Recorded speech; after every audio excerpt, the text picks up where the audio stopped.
आं गिबियावनो बर' खौरां आंनि गोसो गोरबोनिफ्राय खुलुमनाय जासिहरग्रोबाय। आंनि गामिया राङापारा सारिदुवार। आंनि हिन्जावा गोमानानै दङ। नामा पिंकि ब्रह्म, गामिया 1 नं जलफुख्रि, डिस्ट्रिक्टआ उदालगुरि।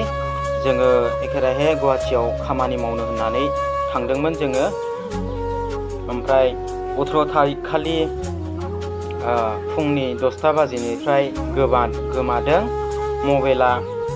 मबाइलखौबो लांफादों। ओमफ्राय मबाइला अफ अन खालामबाय थायो। ओमफ्राय आंनाव फनबो खालामाखै। बिनिफ्राय आङो दा रिकुवेस्ट खालामो, मोजाङै फैफिन न'आवहाय। आङो बजबना लाफिनगोन आरो।